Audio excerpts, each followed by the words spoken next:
Hello everyone, myself doctor Nagarjuna, consultant neurosurgeon. So ఇక్కడ చూస్తున్న మన పేషెంట్ అంజయ్య గారు. 50 ఏళ్ళ వయసు ఉంటుంది. అగ్రికల్చరిస్ట్, వ్యవసాయం చేసుకునేవారు. ఆల్మోస్ట్ 17-20 రోజుల కింద ఒక యాక్సిడెంట్ అవ్వడం జరిగింది. రాత్రిపూట వాళ్ళ నేటివ్ ప్లేస్ నుంచి ట్రావెల్ చేస్తూ ఉంటే చీకట్లో ఆపోజిట్ నుంచి వచ్చే వెహికల్ కనబడక టక్కున దానికి వాళ్ళ ముందరున్న వెహికల్ని హిట్ చేయడం జరిగింది. ఆ యాక్సిడెంట్ తర్వాత పేషెంట్ కంప్లీట్గా కాళ్ళు చేతులు ఎటువంటి స్పర్శ లేకుండా ఉండడం జరిగింది. దాన్ని క్వాడ్రిప్లీజియా అంటారు. అంటే కాళ్ళు చేతులకు రెండింటికి కూడా పక్షవాతం రావడం. ఎప్పుడైనా కాళ్ళకు చేతులకు పక్షవాతం ఉంది అని అంటే అది బ్రెయిన్లో కారణమయ్యే అవకాశం ఉండదు. జాగ్రత్తగా గుర్తుపెట్టుకోవాలి. చాలామంది కూడా తెలియకుండా చాలా తెలియని సెటప్ల్లో డాక్టర్ లేని సమయాల్లో, పర్టికులర్గా న్యూరో స్పెషలిస్ట్ లేని సమయాల్లో కొన్ని హాస్పిటల్ డాక్టర్ వచ్చే టైం వరకు స్కానింగ్ చేసేద్దామని బ్రెయిన్ స్కానింగ్ చేస్తారు. ఒకవేళ అట్లాంటప్పుడు ఏదైనా స్కానింగ్ చేయాల్సిన వీలున్నా ఆటోమేటిక్గా బ్రెయిన్ కాకుండా మెడనరాల్లో స్కాన్ చేసుకోవడం అనేది ఉత్తమం. మన పేషెంట్కి కాళ్ళు చేతులు రెండింటికి పక్షవాతం రావడం జరిగింది. దానికోసం వాళ్ళకి నియర్ బై తెలిసిన హాస్పిటల్కి వెళ్ళడం జరిగింది. అక్కడ స్కాన్ చేశారు, బ్రెయిన్ స్కాన్ కూడా చేశారు. బ్రెయిన్ స్కాన్ నార్మల్గానే ఉంది. మెడనరాల్లో స్కాన్ చేసుకుంటే సర్వైకల్ కార్డ్ కంట్యూజన్ అంటారు. అంటే మెడభాగంలో ఉన్న వెన్నుపాము లోపల బ్లీడింగ్ అవ్వడం జరిగింది. దానివల్ల ఆబ్వియస్గా దాని నుంచి కిందకు ఉండే చేతులకు అక్కడి నుంచే నర్వ్ కనెక్షన్ డైరెక్ట్ మొదలవుతుంది. కింద ఉన్న నరాల కంట్రోల్ కూడా పూర్తిగా అక్కడ ఉంటుంది. కాబట్టి దాని కింద మొత్తం పూర్తిగా పవర్ అనేది కోల్పోవడం జరిగింది. దాని తర్వాత మెల్లగా పేషెంట్ కొంత స్థాయిలో ఇంప్రూవ్మెంట్ రావడం జరిగింది. మొదట కాళ్ళు, తర్వాత చేతులు.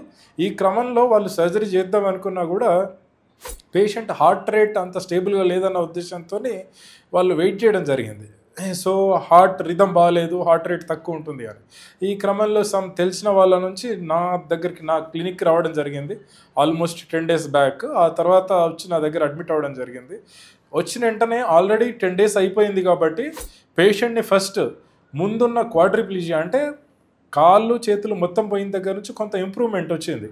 అంటే డెఫినెట్గా నాడి కణాల్లో కూడా ఇంప్రూవ్మెంట్ వచ్చే అవకాశం ఉంటుంది. మనం ముందు వెన్నుపాము స్కాన్ చూసుకుంటే డెఫినెట్గా సర్జరీ చేయాల్సిందే. కానీ ఓన్లీ మనం స్కాన్ చూసి స్కాన్కి సర్జరీ చేయం కదా, డెఫినెట్గా పేషెంట్ను చూస్తే సర్జరీ చేస్తాం కదా. కాబట్టి పేషెంట్లో నాడి కణాల పరంగా పవర్ ఇంప్రూవ్ అయినప్పుడు పేషెంట్కి సంబంధించి మళ్ళీ నాడి కణం దగ్గర ఒకసారి ఎంఆర్ఐ చేయించాను. తీరా చూస్తే వెన్నుపాములో ఉన్న బ్లీడింగ్ 100లో ఒక 70-80% మంచిగా రిజాల్వ్ అయిపోవడం జరిగింది. వెన్నుపాము చుట్టూ వాటర్ అంటే మామూలుగా సిఎస్ఎఫ్ అంటాం. సిఎస్ఎఫ్ అనేది మెల్లగా ఇంప్రూవ్ అవ్వడం జరిగింది. వెన్నుపాము మొత్తం క్రష్ అయ్యి లోపల బ్లీడింగ్ ఉన్నప్పుడు ఇది చుట్టూ ఉబ్బడం వల్ల వెన్నుపాము చుట్టూ ఉన్న నీరు అనేది ఉండకుండా అది మొత్తం డిస్ప్లేస్ చేస్తూ ఉంటుంది. అంటే వెన్నుపాము ఉండడానికి స్పేస్ సరిపోనంత ఉంటుంది. రెండోసారి స్కాన్ చేసుకునేసరికి వెన్నుపాము అనేది కొంత ఇంప్రూవ్మెంట్ చూపించింది. దానిలో 2 చిన్న స్పెక్స్ ఆఫ్ బ్లీడింగ్స్ ఉన్నాయి. దానికి పేషెంట్కి సర్జరీ చేయాలా వద్దా అన్నంత డౌట్ఫుల్ కండిషన్లో ఉంది.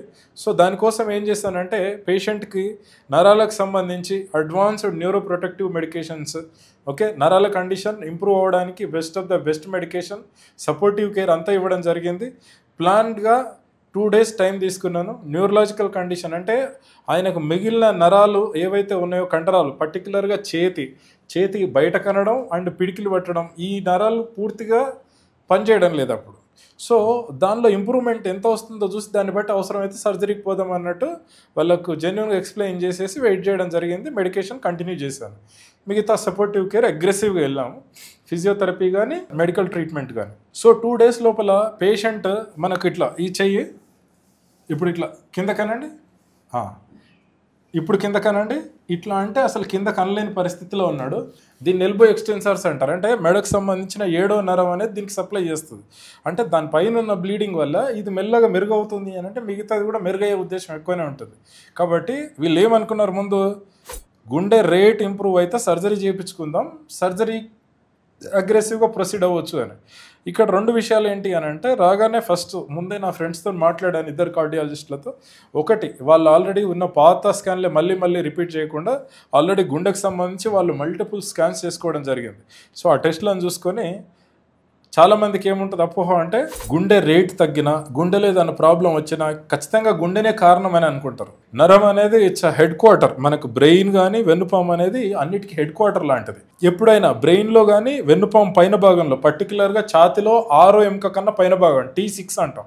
అంటే మెడ భాగం కాకుండా ఛాతిలో 12 ఎముకలు ఉంటాయి. అందులో 6వ ఎముక కన్నా పైన లెవెల్లో ఎక్కడ డ్యామేజ్ అయినా కూడా కింద అన్ని ఎఫెక్ట్ అయ్యే అవకాశం ఉంటుంది. గుండె, రక్తనాళాల ప్రెషరు, మూత్రం, మోషన్ అండ్ బాడీలో టెంపరేచర్ ఇవన్నీ కూడా ఎఫెక్ట్ అయ్యే అవకాశం ఉంటుంది. దానిలో భాగంగానే ఆయనకు గుండె ఎఫెక్ట్ అయ్యింది తప్ప దానికి హార్ట్లో పర్సే పర్టికులర్గా హార్ట్ ప్రాబ్లం ఏం లేదనేది కార్డియాలజిస్ట్ నిర్ధారించుకోవడం జరిగింది. ఇంకా బాగా అబ్జర్వ్ చేస్తే ఏంటి అని అంటే మన దగ్గరికి వచ్చినప్పటి నుంచి లక్కీలీ పేషెంట్కి హార్ట్ రేట్ అనేది పూర్తిగా కంట్రోల్లోనే ఉంది. చాలామంది ఏమనుకుంటారు హార్ట్ రేట్ మామూలు అని అంటే 60 నుంచి 100 వరకు నార్మల్, కానీ 60 కన్నా తక్కువ ఉంది అని అంటే ప్రతి ఒక్కరికి ప్రాబ్లం అనుకోవాల్సిన పని లేదు.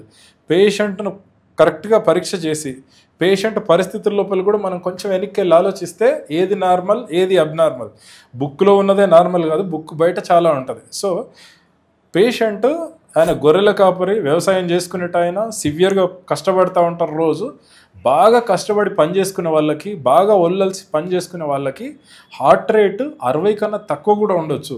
60 కన్నా తక్కువ ఉంటే దాన్ని రెస్టింగ్ బ్రాడికార్డియా అంటారు. అంటే రోగం వచ్చి తక్కువ ఉంటే అది వేరే, అది ప్రాబ్లం, గుండె ప్రాబ్లం. ఏ రోగం లేకుండా గుండె రిథమ్, గుండె ఫంక్షన్ అంతా బాగుండి 60 కన్నా హార్ట్ రేట్ తక్కువ ఉంది అంటే దాన్ని రెస్టింగ్ బ్రాడికార్డియా అంటారు. అంటే 60 కన్నా ఎంత తక్కువ ఉంటే వాళ్ళు అంత ఎక్కువ ఆరోగ్యంగా ఉన్నట్టు నిజానికి, రైట్? మనకు చాలాసార్లు అథ్లెట్స్ రోజుకు 4-5 కిలోమీటర్లు రన్నింగ్ చేసే వాళ్ళకి, మంచి అథ్లెట్స్కి హార్ట్ రేట్ అనేది 60 కన్నా తక్కువనే ఉంటుంది. మన పేషెంట్కి కూడా ఉన్నది. రిథమ్ అన్నీ బాగుంది, మన ఈసీజీ కర్వ్లు ఉంటాయి కదా, ఆ వేవ్ ప్యాటర్న్ అంతా బాగుంది. తీరా చూస్తే అది రెస్టింగ్ బ్రాడికార్డియా మన దగ్గర నుంచి. ఆయనకి ఎటువంటి గుండెకి ఎటువంటి ట్రీట్మెంట్ అవసరం లేదు. లక్ కొద్ది నరాల ఫంక్షన్ కూడా మంచి మెడికేషన్ పెట్టిన తర్వాత చక్కగా ఇంప్రూవ్ అవుతున్నాడు. అదృష్టం కొద్ది పేషెంట్కి ఎటువంటి స్మోకింగ్ అట్లాంటి అలవాటు లేదు. సో చాలా మందికి వెన్నుపాము ఎఫెక్ట్ అయిన తర్వాత చాలామంది పర్టికులర్గా స్మోకర్స్ బ్రెయిన్ కానీ వెన్నుపాము కానీ సర్జరీలు అయినా లేకపోతే అది ఎఫెక్ట్ అయినప్పుడు వాళ్ళు ఒక్కసారి వెంటిలేటర్ ఎక్కిందంటే బయటకు రావడానికి అంత ఈజీ ఉండదు.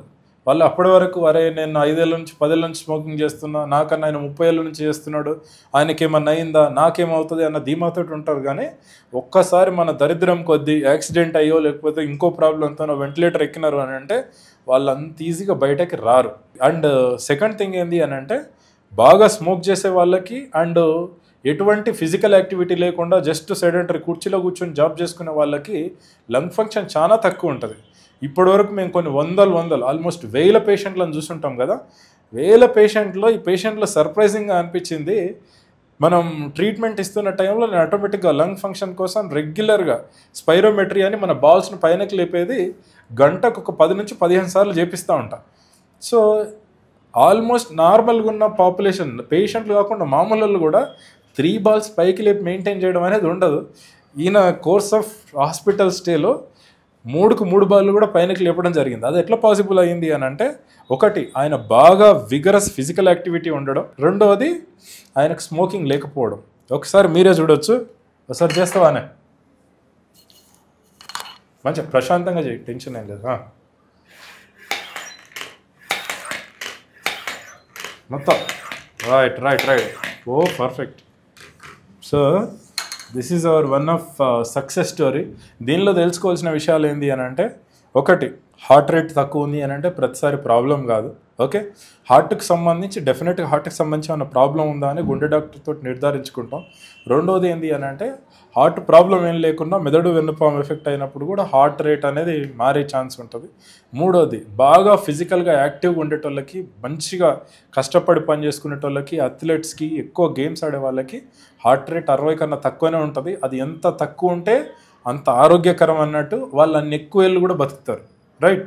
ఎక్కువ ఏళ్ళు బతికే జీవులన్నీ ఇప్పుడు సపోజ్ తాబేళ్ళు 300 ఏళ్ళు బతుకుతుంది అంటారు, దాని హార్ట్ రేట్ మనకు చాలా చాలా తక్కువ ఉంటుంది. ఏదైతే హార్ట్ రేట్ 300 సార్లు కొట్టుకునేది ఉంటుంది అది 1 సంవత్సరం కూడా బతకదు, right? So this is our patient success story. ఇప్పుడు ఒకసారి ఆయన మాటల్లో విందాం. ఆయన వచ్చినప్పుడు ఏముంది, ఏమేం జరిగింది అనేది ఒక 1-2 మినిట్స్లో. ఈయన వాళ్ళ అటెండెంట్స్ ఇద్దరు. మీ పేరేంటి? హీరో మొగలయ్య రండి. Mogalaiah is brother in law, వాళ్ళ సన్. ఈయన మా బావ పుష్పాక్ అంజయ్య. ఈ నెల 4వ తారీఖున యాక్సిడెంట్ కావడం జరిగింది. యాక్సిడెంట్ అయిన వెంటనే హైదరాబాద్ తీసుకురావడం జరిగింది. హైదరాబాద్లో వేరే హాస్పిటల్లో చూపించినాము. అక్కడ చూపించిన తర్వాత 2-3 రోజుల తర్వాత హార్ట్ బీట్ సరిగ్గా కొట్టుకోవట్లేదని చెప్పేసి సర్జరీ చేయాలని చెప్పారు. సర్జరీ చేయాలంటే మళ్ళీ మొత్తం సైన్లు కావాలని చెప్పారు. ఎందుకనంటే హార్ట్ బీట్ తక్కువ ఉండడం వల్ల ఈయనకు సర్జరీ చేస్తే వెంటిలేటర్ పైకి పోయే అవకాశం ఉంటుందని చెప్పారు. వెంటనే మాకు తెలిసిన మా బ్రదర్ రమేష్ అన్నతోటి నాగార్జున సార్ తెలుసు మాకు. నాగార్జున సారు క్లినిక్కి వెళ్ళినాం. క్లినిక్కి వెళ్ళి కన్సల్ట్ కావడం జరిగింది. కన్సల్ట్ అయిన తర్వాత సార్ ఆ రిపోర్ట్స్ మొత్తం నాకు చూసిండు. రిపోర్ట్స్ చూసిన తర్వాత మీ ఇష్టం అక్కడ ఉన్నా పర్లేదు, ఇక్కడికి వచ్చినా పర్లేదు, ఒకవేళ మీరు తీసుకొస్తే తీసుకురండి, లేకుంటే అక్కడనే ఉండాలని చెప్పిండు. కానీ సార్ మేము ఏమనుకున్నామంటే సార్ మాకు తెలిసిన ద్వారా అయితే బాగుంటుందని చెప్పేసి సార్ దగ్గరికి మేము రావడం జరిగింది.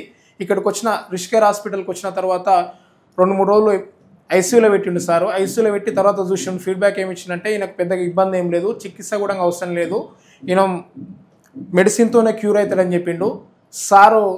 హాస్పిటల్లో మంచి వైద్యం అందించిన తర్వాత దాదాపు ఒక వారం రోజుల తర్వాత మళ్ళీ సార్ను కలవడం జరిగింది. కలిస్తే ఈయనకు అంతా క్యూర్ అయిపోయింది, ఇంటికి తీసుకెళ్ళమని చెప్పిండు. ఇక్కడ ఉన్నటువంటి డాక్టర్స్తో పాటు ఇక్కడ ఉన్నటువంటి నర్సులు కూడా చాలా మంచిగా మాకు అడిగిన వెంటనే రెస్పాండ్ అయ్యి మంచిగా మా పేషెంట్ని చూసుకోవడం జరిగింది. ఆ రోజు ఈయనకు ఎలాంటి మతిస్థిమితం లేదు. ఈరోజు ప్రశాంతంగా నడుచుకుంటూ ఇంటికి వెళ్ళడం జరుగుతుంది.